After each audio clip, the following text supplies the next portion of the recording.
Before Suge got into Death Row, he was bodyguarding, and he was working for Bobby Brown. Correct. And Bobby Brown had a hit on him. Correct.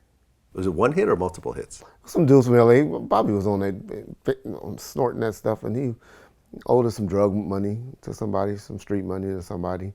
And Suge went and talked to the dudes, and it went away. Knowing Suge and Al Heyman, they may even gave him some money. It was like he called and apologized. Street dudes everybody got gangsters. And if you in the game like that, you got some hitters with you. Okay. But that's how the story goes. But Bobby Brown was one of the biggest stars he was big of the 80s. Yeah. My prerogative was like Song of the Year and everything. So you mean to tell me that he couldn't pay back some cocaine money? Like, Bobby Brown was not a drug dealer. He was a drug user. Mm-hmm. So you could only do so much coke. Like, how much can you really owe somebody? 10,000, 20,000, 50,000 maybe if you had some huge party? Like, I'm just saying, like, how could someone just of Bobby's stature just not pay it back? Like, okay, boom, here you go. Sometimes people don't want your money back. It's about the respect. Oh, okay. Sometimes you done dissed me enough where I gotta do this to you. You've been watching American Soul with Soul Train where he they talked about that in there a little bit where I can't let you just walk away from this. I can't. I gotta do this to keep my reputation and my name right. So Suge came White in. Man Can't Jump. They did that. They laid down and took the pictures and was like, we can't let you get away with this. We gotta give us some pictures. Act like you did. So Okay. So Suge came in and got the hit off of Bobby. Worked it out with the guys. Correct. Okay. And that was with Al Heyman? Well, they were working for Al Heyman Productions at the time. Okay. Al Heyman was the one putting on the concert. The tour. The tour. That Bobby Brown was headlining. The Scream. Him, Al B. Sure, they were. That was a big concert for them. Okay. A big tour.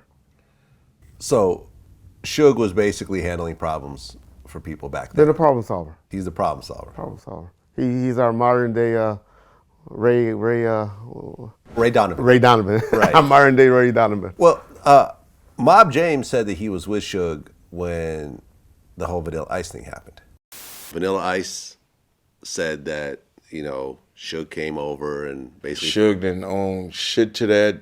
Suge went to him and pretty much punked him out of his shit with Chocolate, saying that he wrote the shit the whole nine. Ice Ice Baby. Yeah, didn't have nothing to do with it. So Chocolate had nothing to do with that song? No. He took the contract to Vanilla Ice, made him sign it, and they gave him a check for it. Were you there when that happened? Yeah, I was with Suge. Okay. And the story that Vanilla Ice said was that Suge took him to the balcony. No, I didn't. I wasn't there on that. No, I don't remember that. You don't remember that. But he did punk Vanilla Ice. Oh, yeah, he punked him and a lot of people. How did he punk him in that situation? Well, basically telling him what he gonna do with his arm around him and told him pretty much what you gonna do. You gonna sign this paper and you gonna pay me for this. I believe that. Were you around Suge back then or not? No. Okay. I mean, I knew him, but I was straight street cop. Yeah. I mean, Suge was basically known for problem solving. Probably. Even when there weren't real problems. Well, they were trying to get some money out of him for Black, for Chocolate. Yeah, Chocolate. Chocolate came to him saying, "Hey, ooh, really? Oh, okay. This is how you do this." Because Dick Griffey, Suge don't give Dick Griffey enough credit for being his mentor. Virgil Roberts, who I interviewed, yeah, Virgil Roberts, good though. Virgil Roberts and Dick Griffey. Virgil Roberts was Dick Griffey's David Kenner. Yeah, like the Suge, and so he don't get enough credit. So I don't know who ideal it was, but that's what Suge used to always say. Dick always used to say stuff that he wanted to get with his deals with Solar Records that he couldn't get, and so he'll try to make it impossible and tell him, you need to go and demand this from Interscope, you need to go and demand this, and then he'll get it, and Dick Griffey would be like, damn, he gave up that? They gave you your masters? They did that, And so anyway, I'm sure Dick Griffey is the one that told Suge, this is what you need to do. Right. Yeah. And you weren't around during the whole incident at Solar Records Studios, no, where Suge made those guys strip. They're in the building. We're paying all the bills.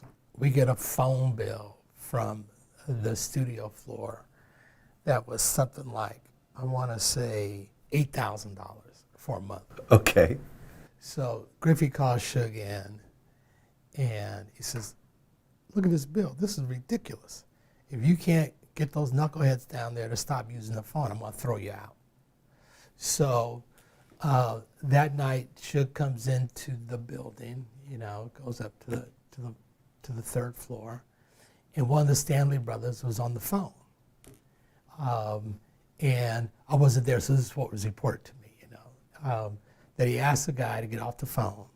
And he said, and I think the Stanley brothers had been part of the world-class wrecking crew.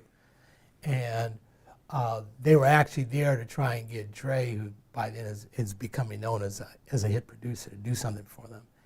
And so he tells Suge, he didn't know who Suge really was. He said, hey, look, I'm one of Dre's guests. Go talk to him. And Suge said, I don't talk to him. I run this. He said, man, go, leave me alone. So Suge apparently goes out, goes back downstairs to his car, gets a gun, comes back, puts the gun to his head, and says, motherfucker, I told you to get off the phone. Suge brings him into the studio and has everybody, people from the rehearsal, said, I want you all to come in here. And he said, this is what's going to happen if you use that phone. And so he tells the guy, take off his clothes. And he says, I'm not taking off my clothes.